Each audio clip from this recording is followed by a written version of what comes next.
মধ্যপ্রাচ্যে যুদ্ধের আছে আগুন, জ্বালানির দাম দেশে ফের পেট্রোল ডিজেলের মূল্য বৃদ্ধি। শুক্রবারের পর ফের আজ বাড়লো জ্বালানির দাম। আরো বিস্তারিত জানাবে আমাদের সঙ্গে রয়েছেন বিশ্বজিৎ সাহা। বিশ্বজিৎ, দেশে ফের পেট্রোল ডিজেলের মূল্য বৃদ্ধি, কত টাকা বাড়লো?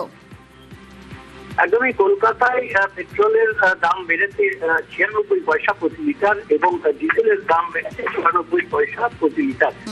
কিন্তু প্রশ্ন যেখানে 15ই মে দাম বেড়েছিল এক দফায়, 14ই মে থেকে 15ই মে দাম বেড়ে যায়। তারপর আবার 4 দিনের তফাতে আবার 19শে মে আজ সকালবেলা থেকেই পেট্রোল এবং ডিজেলের জন্য অতিরিক্ত পয়সা দিতে হবে।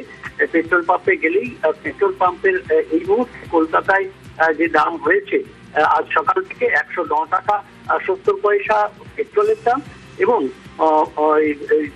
ডিজেলের দাম হয়েছে 96 টাকা 7 পয়সা। অর্থাৎ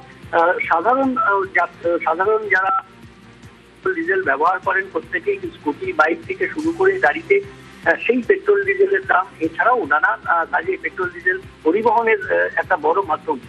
কাজেই যুদ্ধের যে পরিস্থিতি, সেই পরিস্থিতির যে প্রভাব, তাতে সাধারণ নাগরিকের উপর একটা বোঝা যেন ক্রমশই চাপছে। 15ই মের পর আবারও 4 দিনের মাথায় আবারও দাম বাড়লো, অর্থাৎ পরপর দাম বেড়েই যাচ্ছে এবং এই যে দাম বৃদ্ধি তার সাধারণ মানুষের উপর সরাসরি যেমন একটা প্রভাব পড়ে এই পেট্রোল ডিজেলে, তেমনি এই পেট্রোল ডিজেল বা জ্বালানি তেলের দাম বাড়া মানে সমস্ত পরিবহনের উপর একটা প্রভাব পড়বে, সমস্ত জিনিসের দামের ক্ষেত্রে এর একটা প্রভাব পড়বে, কারণ পরিবহনের মাধ্যমে সমস্ত জিনিস আসে সাধারণ মানুষের কাছে। একেবারে ধন্যবাদ ধন্যবাদ বিশ্বজিৎ।